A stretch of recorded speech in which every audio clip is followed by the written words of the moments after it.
think my phone is still in that region. I'll just continue. Like if for some reason I feel like okay. I'll just like text you release. I'll always get kicked out, which I actually do in real life.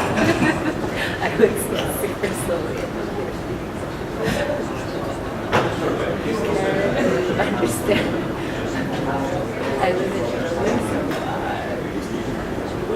So does everyone have a paddle? If you don't have a paddle, please wave your hand at me. If you do have a paddle, don't wave your paddle at me, that's not very helpful.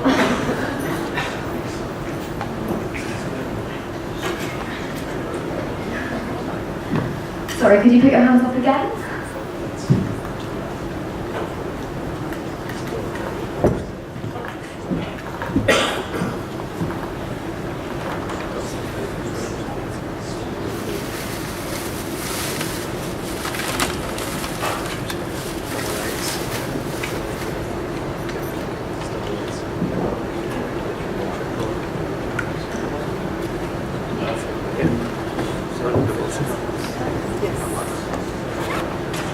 Okay, so I think we're ready to kick off the session. So our first speaker is Robin Gao from Folding Company. She's a senior director, and she will be our first speaker. So let's welcome her to the stage.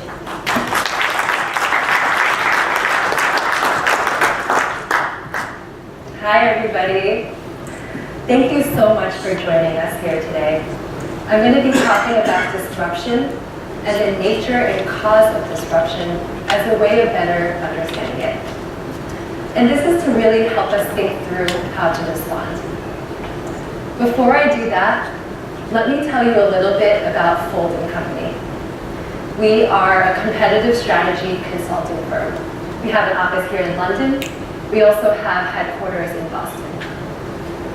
We work with our clients to develop a deep understanding of their external world, and then use these insights to inform their strategy.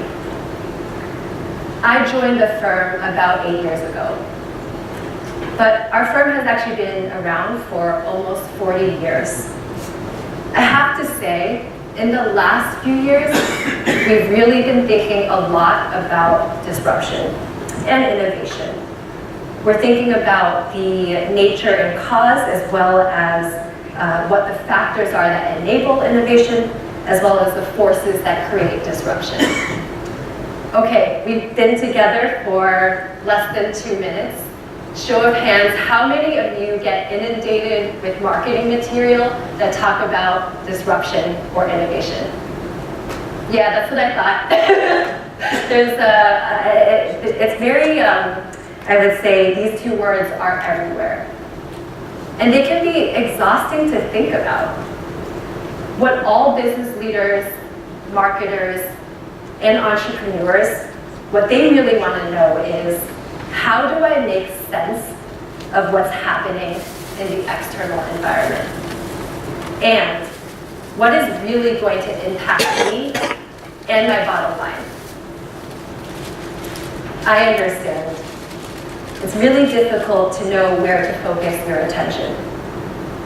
But I hope by providing guidance, you feel a little bit more informed and enlightened by the end of this presentation. What I've learned over the past few years is a lot of executives see disruption on the horizon, but they spend a lot of time ignoring it or debating it, instead of trying to focus on how to prepare for it. I think that many misunderstand, actually,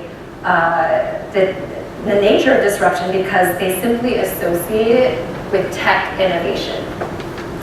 In reality, disruption is initiated by tech innovation, but the developments that really scale, those are the ones that were introduced at the right time and under the right conditions.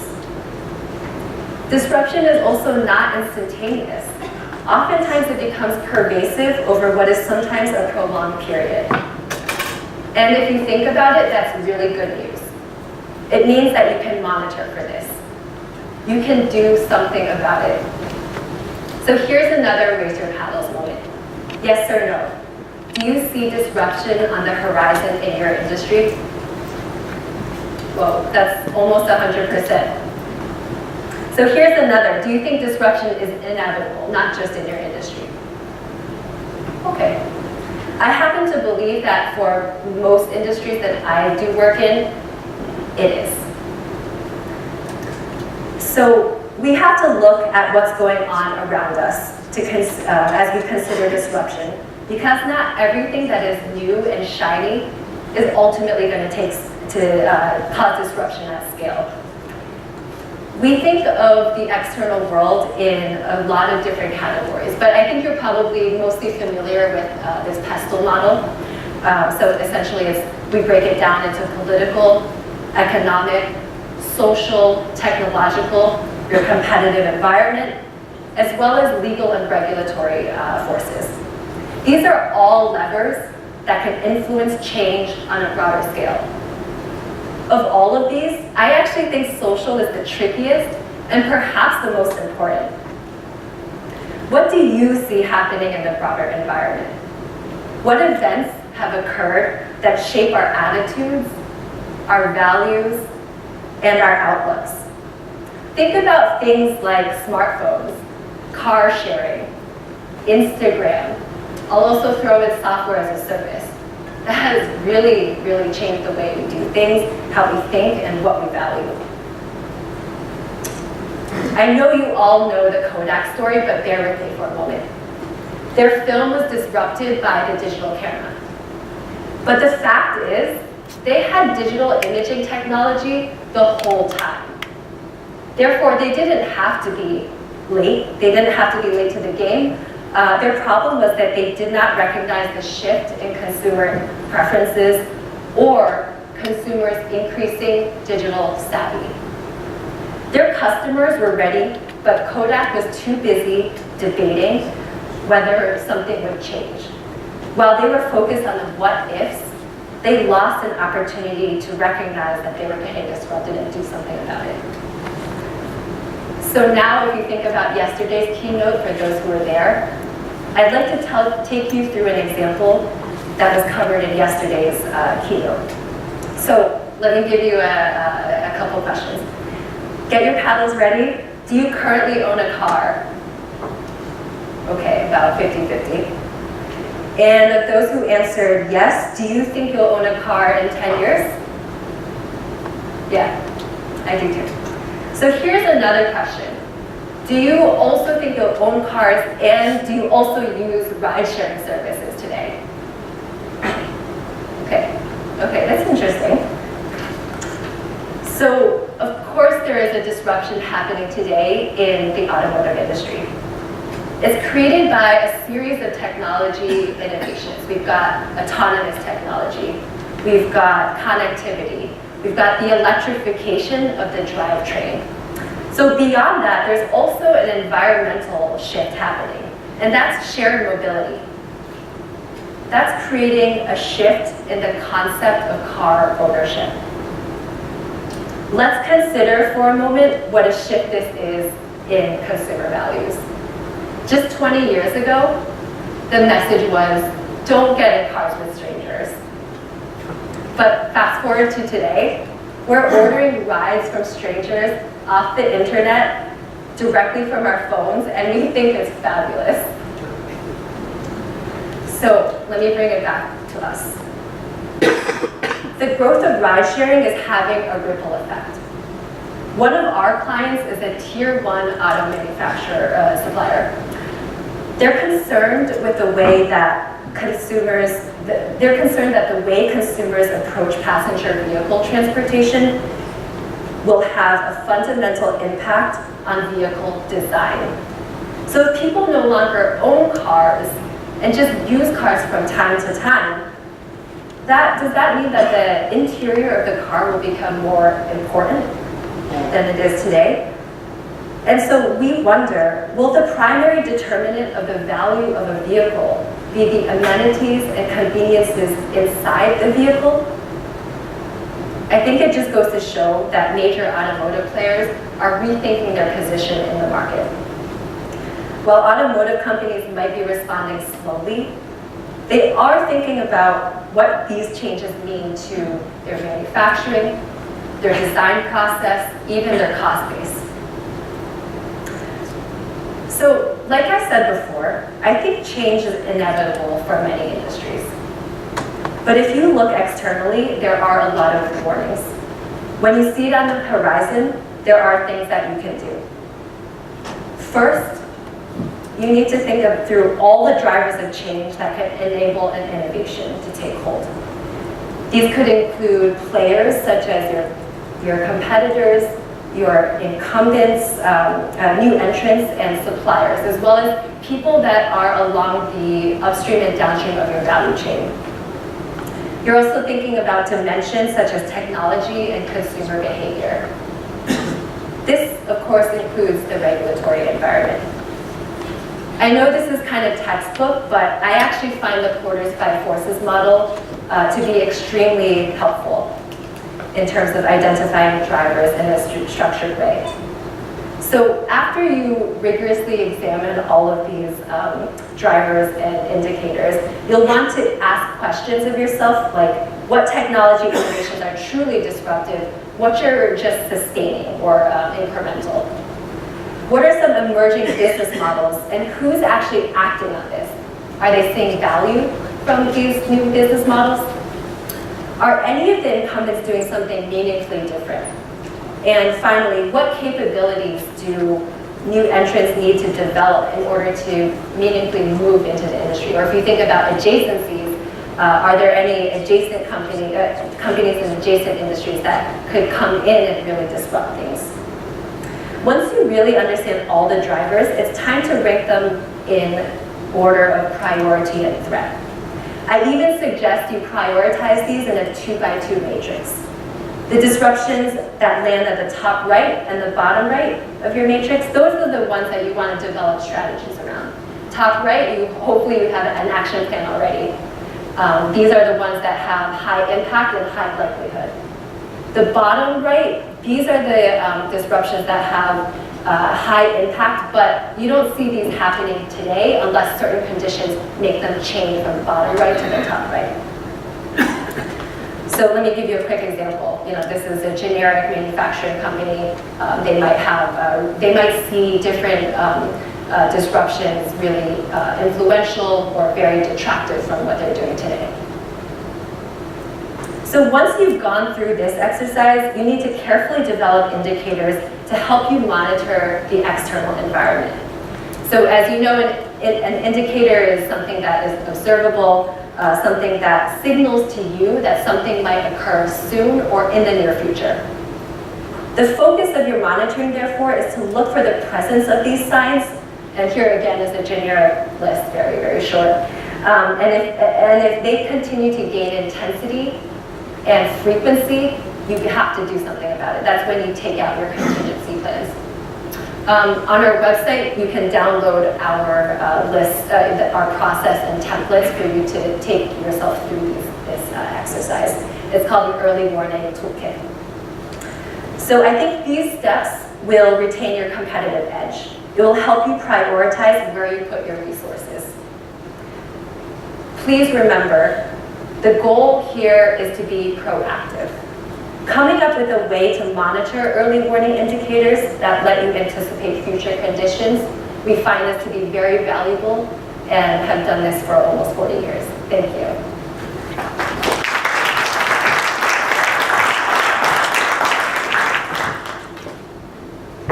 Thank you. Yes, does anyone have any questions?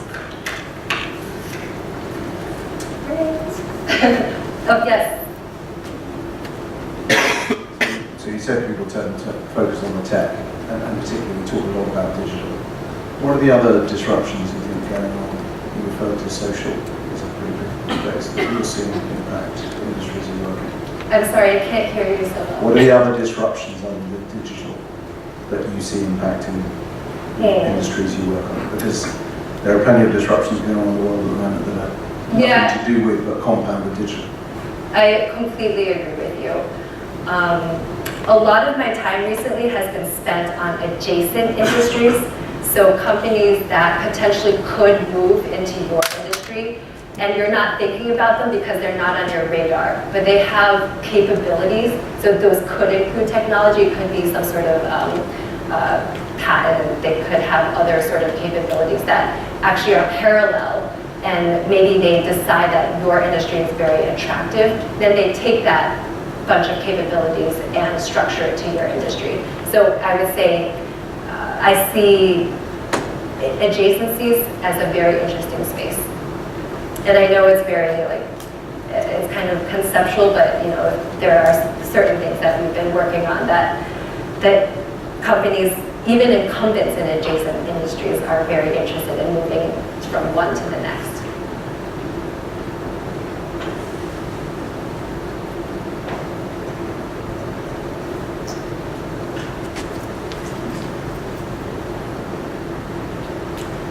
Hi. So, you have mentioned that it's important to understand what's happening around you and also have a view of what could impact you.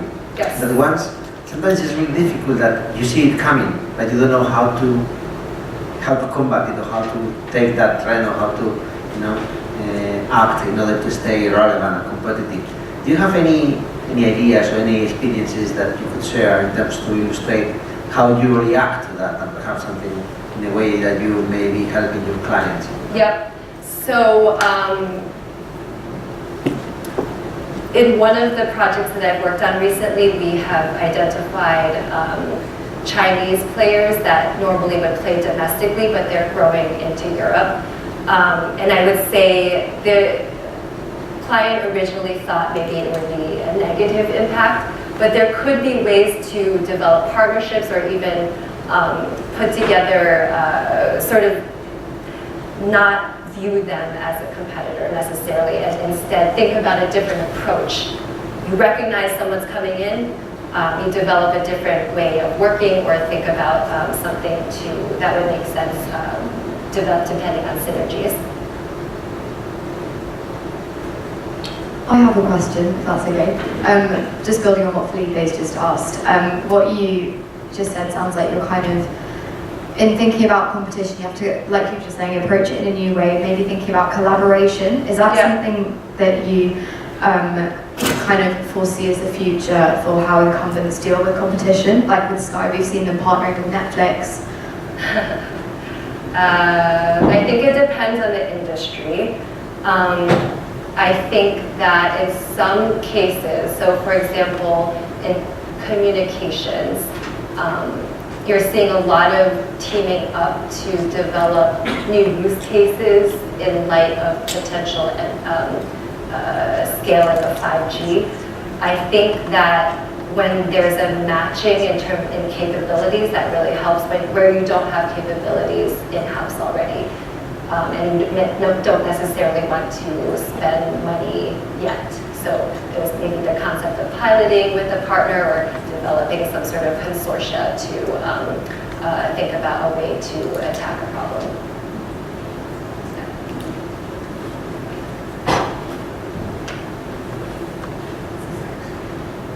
Interesting to get your views on ecosystems. If you're competing against an ecosystem which can multiply their capabilities, then by definition that's really is quite a different sort of competitor. Have you had experience working with companies trying to establish ecosystems, or if not, your views on that? Yeah, I actually the generic model that I shared with you, the 2x2, we definitely, I can't get too specific, but in that case there is a lot of, there's a question of whether first there could be disintermediation in the consumer product segment that I'm thinking about. There also is a scenario that we've run through that there could be consolidation of multiple players, vertical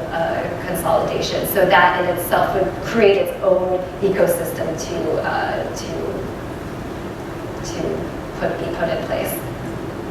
So I don't know that there's a way to compete. Something is, I would say, I don't have something off the top of my head in which like a canned response on how to compete in this scenario, but we definitely see it. And that actually goes to your question on teaming together to sort of have a stronger capability base. But I would say when I think about strategic partnerships, it really comes down to both partners really going into it with the idea of a win-win and having clear metrics to enable wins from the short term as well as vision overall in the long term. But partnerships are extremely difficult. It sounds easy, but it's not, as you probably know. I think, does anyone else have any questions? Great. Well, thank you so much, Robin. Let's give a hug. Next up, we have Jacob Vaughan, who is the founder and CEO of EduMe, and he's going to be sharing his insights on educating the corporate world. Over to you, Jacob.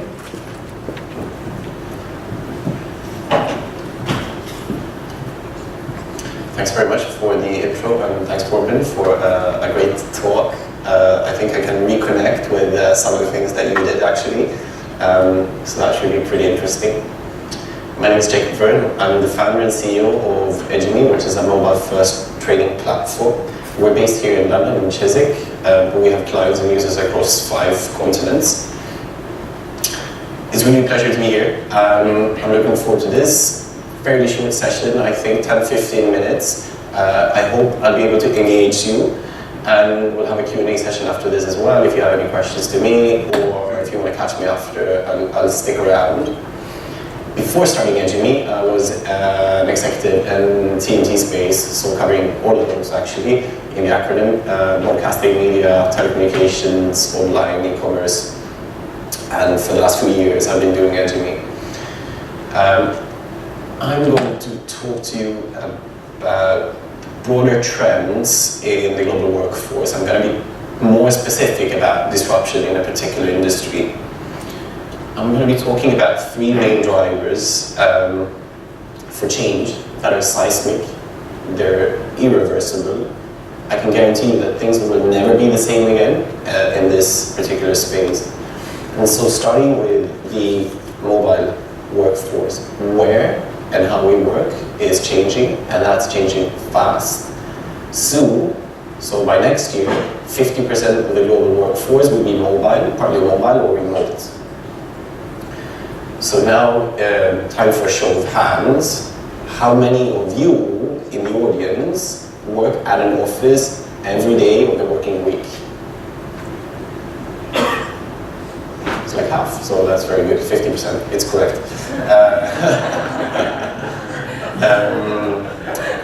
The Economist runner really, so I'm an avid Economist reader. Some of the things they do are actually funny. Most of them obviously are not very funny at all, like they have no serious sense of humor, apart from saying some of the titles.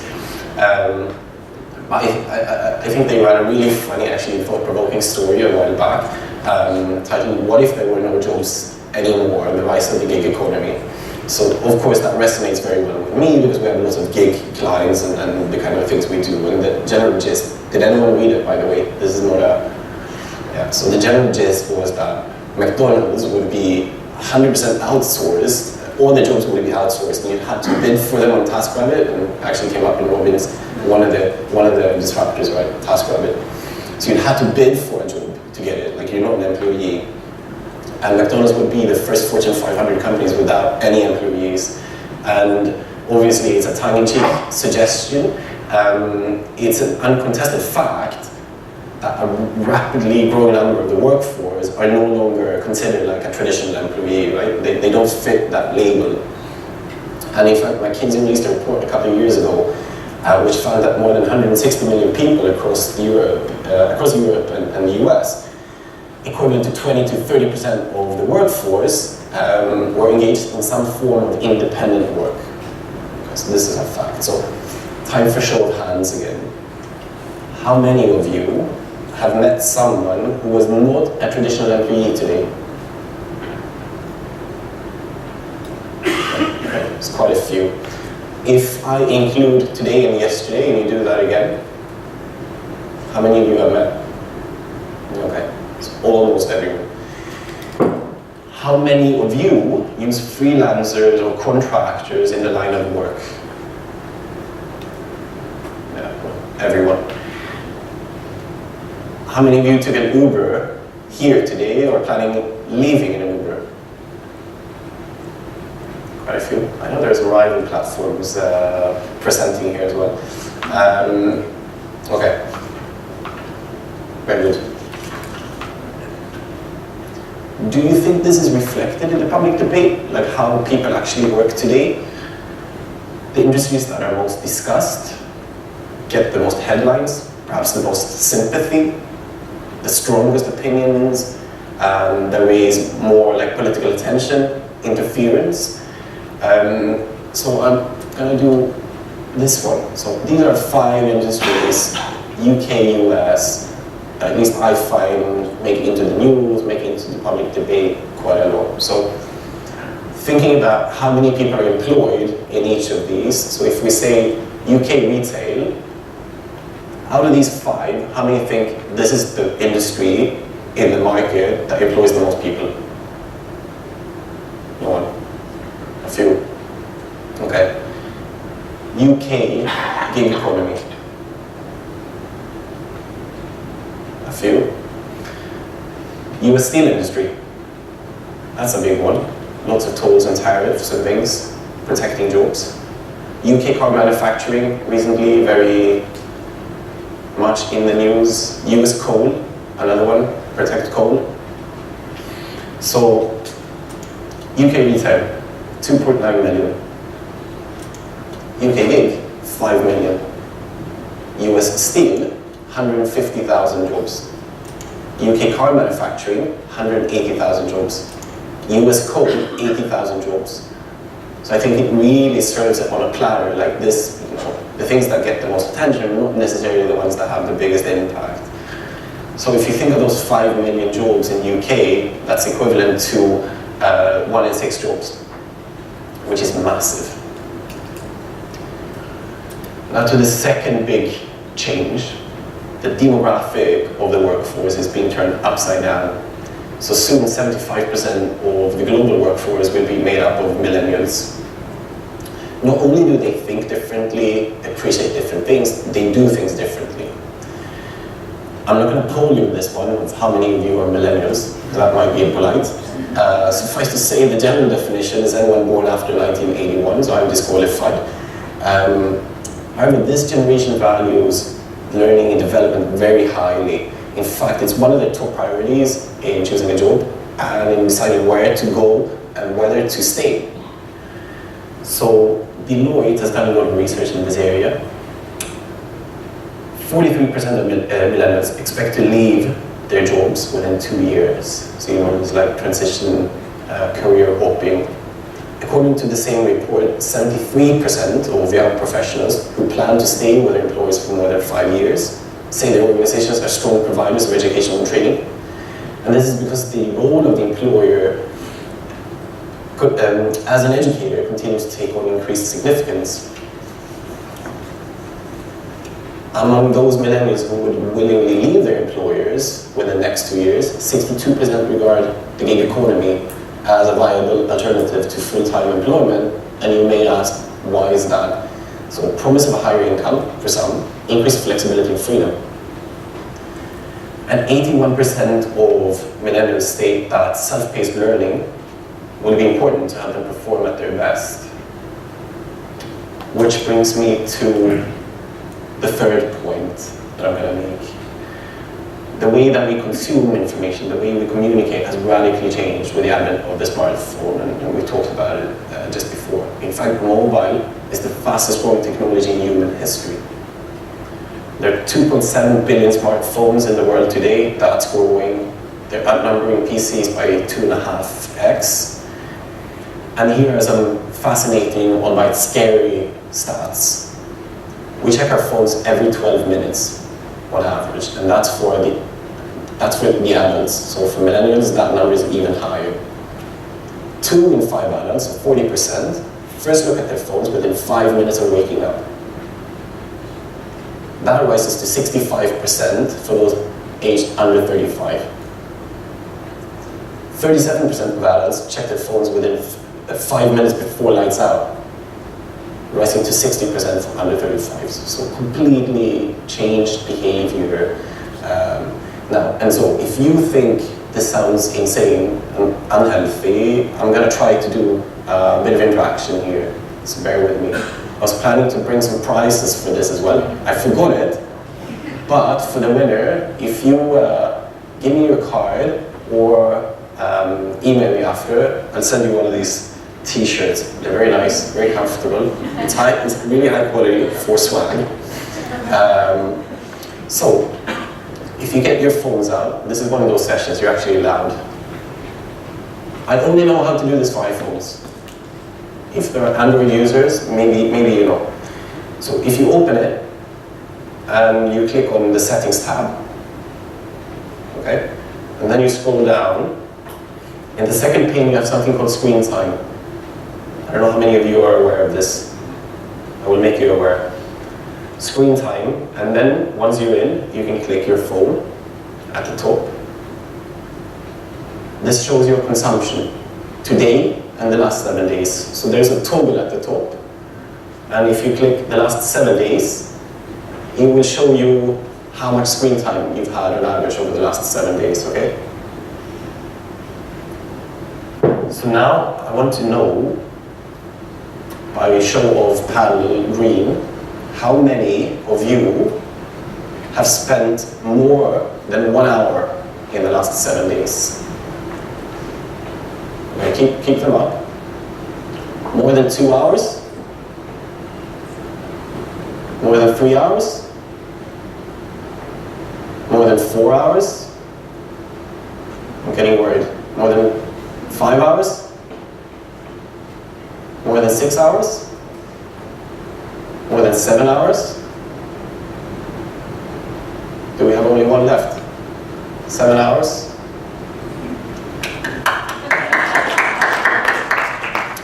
You get the t-shirt. Now if you scroll down further, you can see what you use the most, and then there's something called pickups. That's how many times you've picked up your phone. So this is the one how often you check every 15 minutes. So has anyone done more than, so another show of patterns, more than 50 times per day? More than 100? More than 150? Okay, you already have the t-shirt.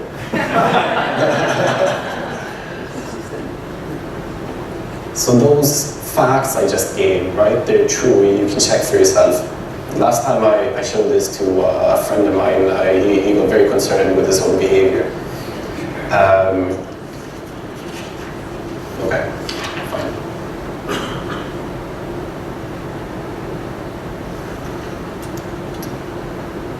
So, we've established that jobs are shifting into non-traditional industries, positions that are non-desk-based. We've got shorter attention spans. Deloitte has actually found, research has found that employees spend less than 25 minutes of time to actually slow down and learn on a weekly basis. People working are different, they have new priorities, new ways of doing things. So what does this mean for learning and development coming back into, you have all these external factors influencing the industry, then what happens? So, do you guys think we're ready? Like after what I've just told you, what we've concluded, to say, yeah, you know, I'm gonna go back to the office and schedule 3 days face-to-face training with a team and do that every month. That seems like a good idea. Or let's fire up the old desktop computer and put people in front of a 1 hour long session, a video where you click through with your mouse, and that's kind of it. Does that sound engaging? Sustainable or scalable today? I really don't think so. So what does the future of learning look like? So we believe that learning opportunities need to be provided at the points of need. And the most influential HR analyst globally today is called Josh Bersin, and he's coined this phrase, learning in the flow of work. So can you relate to that and what that might entail? So he made that thesis, and he gently mentioned Edgemy as one of the new breed learning platforms where you can allow people to learn at the point of need. And I'm actually going to see if this works. If I can play this, or you can play it. I don't know if I press again. Edgemy makes learning easy because it reflects how we work, where we work, and how we consume information. This enables companies like Uber to increase productivity and engagement. The user experience is light and intuitive. It combines communication with learning. Use these swipeable cards to update people on company news, share success stories, and deliver useful tips and insights. In just a few minutes a day, they'll be up to speed with the latest, a great way to build motivation and loyalty. The stack of cards also suggests bite-sized learning content. These are concise, focused lessons to equip people with relevant skills and knowledge. The interface is interactive, conversational, and lessons are made up of videos, images, quizzes, and text. Lessons are 3 to 5 minutes long, allowing learning to happen in the flow of work and fit around people's busy schedules. The interactive quizzes serve to increase engagement and knowledge retention. And if someone gets a question wrong, no worries, you'll add useful feedback to guide them, so they're learning throughout. And when one lesson is completed, they're served up the next one, just like Netflix. The Learning tab gives each learner an overview of all the courses and lessons available to them and shows them their progress at a glance. Edgemy makes learning easy, accessible, and convenient. Want to find out more? Go to edgemy.com and start a free trial today.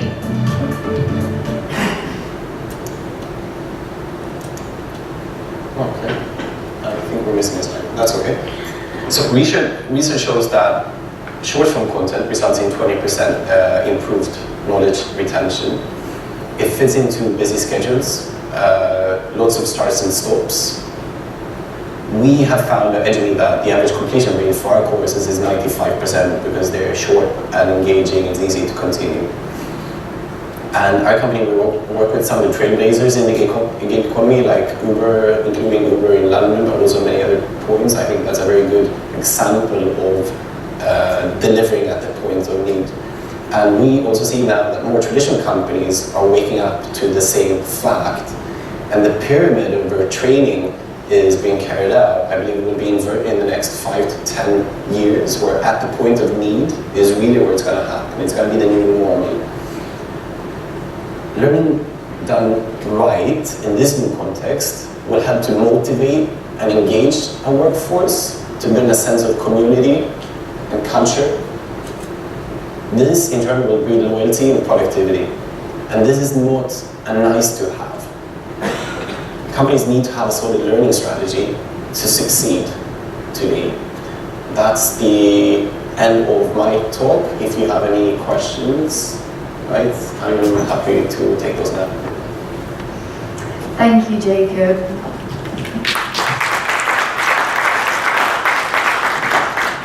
Yes, any questions?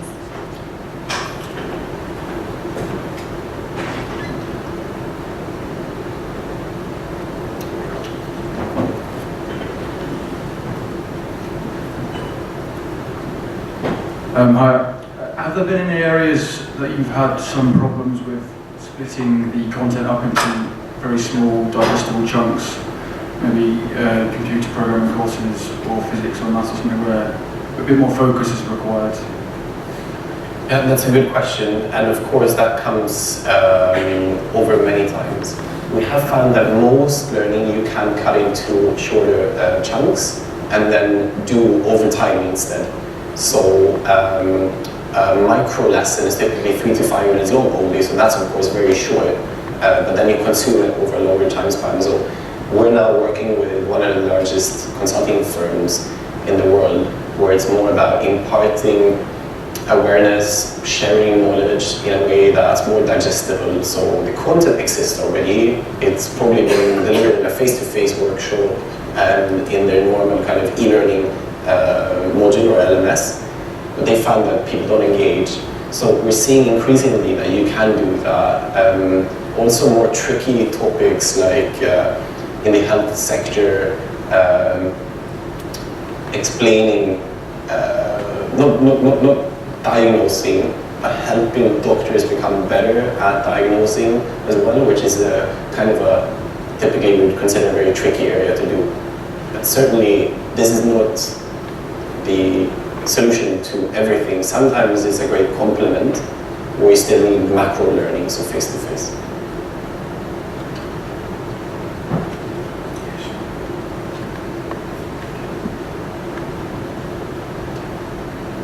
Any more questions?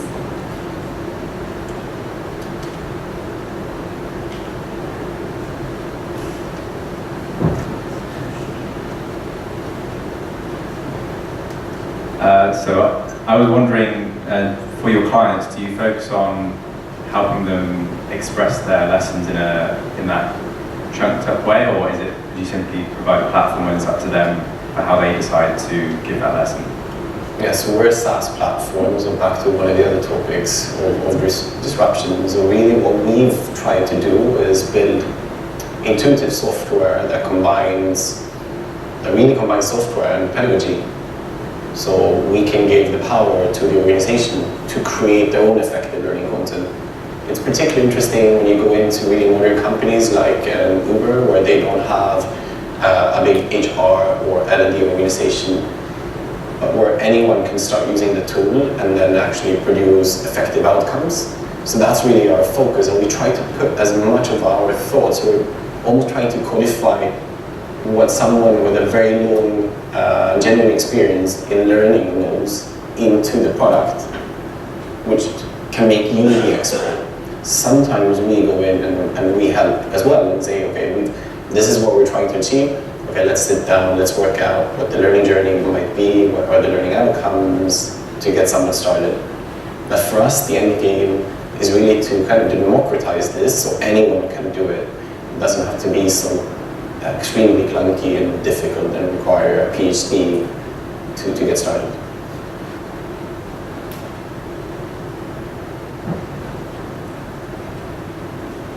Any more?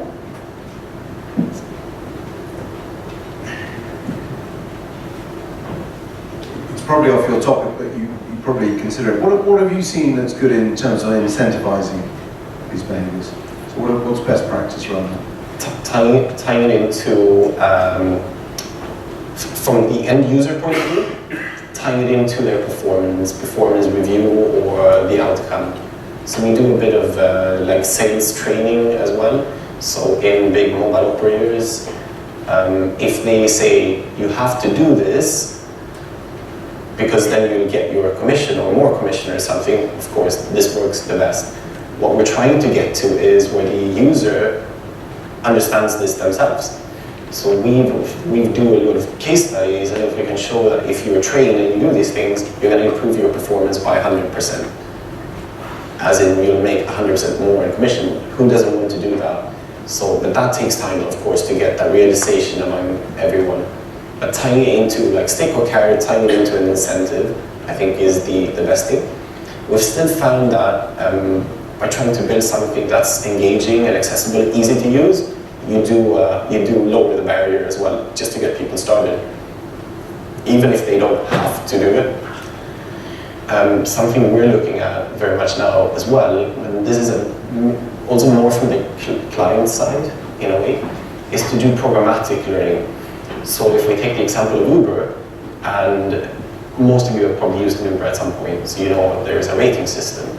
So what if an Uber driver has 3 consecutive rides in which he or she is rated 3 stars, for example, for punctuality? That could then trigger learning content to address this particular problem. And so you course correct immediately and on a personal level. And this is something that is not only relevant in the case of Uber, but it could be any organization. So instead of waiting, you do like, let's do the yearly kind of learning where we just push stuff down your throat. You're much, much closer to the behavior of the individual.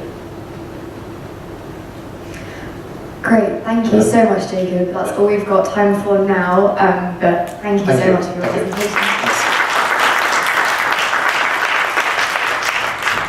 So now we are breaking for lunch. I hope you've enjoyed this session. We've got 2 concept tables which are starting at 12:30, which you can see up here. Many of you will have signed up to one of them. If you haven't, then please do, if you're interested, please do speak to the girls on the reg desk and they can sort you out. They are up the stairs that are in the centre of the gallery, and if you head over there, then you will find the people who can direct you to the tables. So yeah, I hope you enjoy your lunch. Thank you for coming.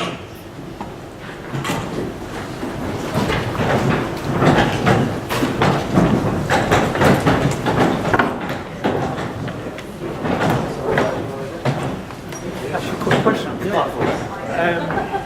Is it white label? It's custom brand, but it's not white label.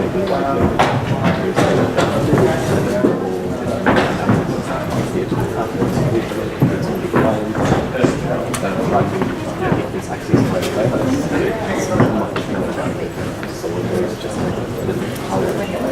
Yeah. So you haven't got an SDK for the app itself. So you've always got the icon on the phone. Yes, it's the same globally. But what we're doing is we're using an LMS. So we're actually using it to deliver treatment. So we're delivering mental health treatment to our clients or substitute use program, that sort of thing, which we've got built 55 years of experience. We're actually delivering that via an LMS. One of the things why we're with the LMS that we have is that it is completely that way, so we can do that. But it's, if we broke down what we do need to got content very bite size, which is not in 3 to 5 minutes taking it down, and there being a need. If you're getting anxious or depressed or whatever, you just stand up and do your speech to other people, you want to put a bit down. We just can't remember what that was thing, but I've seen you put it before on the before. It's sort of the Uber demo thing, I would go with it. I was really impressed. It's right into what it was doing. So which turning point was something in National Health and Social Care. The 205 and I'm second. So but we're trying to look at actually working out. It'd be great to have one tool that did more, but I don't think there's one out yet. Doesn't quite does what you do. No, there isn't, as in like the elements having them relevant. Yeah, because we've got our content tools. What Elements school are using? we're using to layout from Oracle. So it's fairly old and clunky, but it's completely white label. So it hasn't got an app that goes with it. We kind of want to do because we can introduce when we can, so we can do some of these things, we can make it easier. Yeah, it's one of those things, it's kind of wanting to be able to be the fun. Yeah, we want it to be us. We don't want it to be your learning. This is just part of your care with us. So I want him to completely back to it's powered by I'm not particularly fussed about, but I want the icon on download to be about their care and their health, and not tech is dead right, but the model of we're going to teach you something doesn't fit the ethos of treatment. So that's where we are. The only thing for work, it's easy to work around because you can look at something to your brand website. They want to know that even they will realize it's actually and you can deep link from whatever you're doing onto that as well. There is no way around the icon itself. We haven't done a supervisor proposition. We haven't found anyone we work with that's building in that's a complete flop. Yeah. Because even in the cases like with you, when you've got your own opinion, you're fighting what it is, and also you've got this other, I guess, this other argument of how it's perceived. It's more, and we're very much an edge case because we're not using the traditional what an LMS would be able to do, but because that I really like the bite-sized chunks and actually got, let's say, our content guys are trying to break down, and it's that writing 15-second attention span. Actually, we want to go front up with all the key things up. You've only got 5 minutes. 5 minutes still. So I didn't know you did a web only budget, so I've got it where you can just access it via the web. So I might have a look at that, but I think you're fascinating to just blend it into what we've got. See how it goes. You can always kick the tires.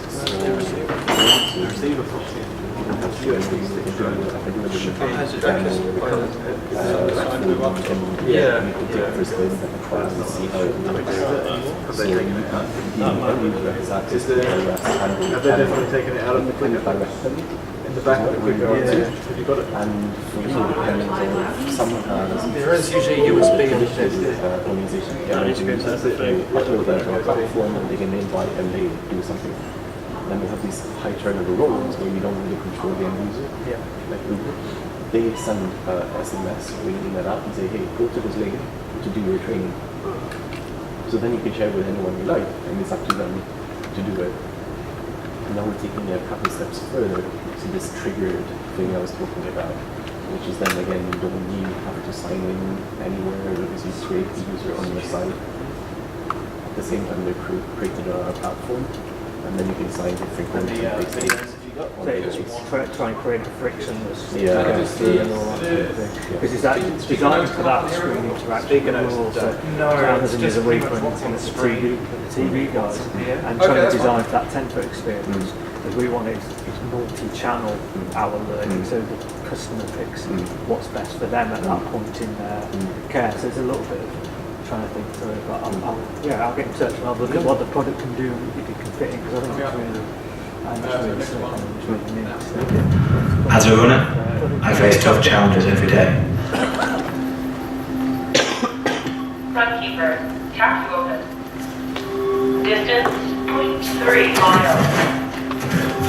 1.2 miles. 2.4 miles.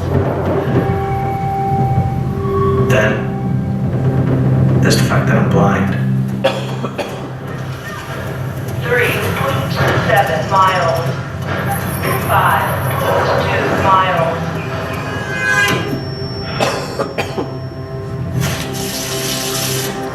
5.2 miles. Thank you very much. Nice and easy. Last one. The other guy who went past his last slide and just came up with that on screen. Cheers, guys. See ya. Cheers. That's it. Brilliant. Thank you, gentlemen. Thank you. See you in a bit. soon.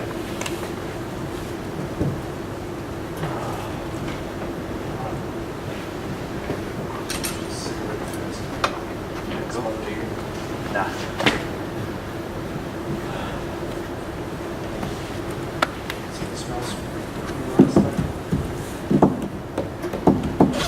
How was Richard yesterday? Did you figure out what I'd done on this? Not really. I just don't think audio is a strong point, which is fine. But I think it was he was having trouble with the EQ and stuff.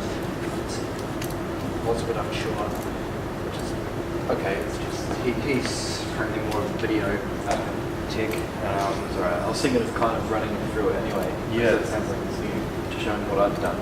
Yeah. Because I've done it through mixes, you could have adjusted EQ on each mix, which is what I've also done. Or on the channels, you had, or even on the front and back, I've got all the options there, but nice. Yeah, we weren't given really much of a brief on how the audio was set up, so we... No, I did write a little note that said that I've ran everything through the auxiliary mixes, and then the mixes through the front and rear matrix, but I guess if you don't know. If you're unfamiliar, yeah, I haven't. And I had it on the custom page when I left it, but it wasn't in that when I came in. I think because I just quickly went to the other page to.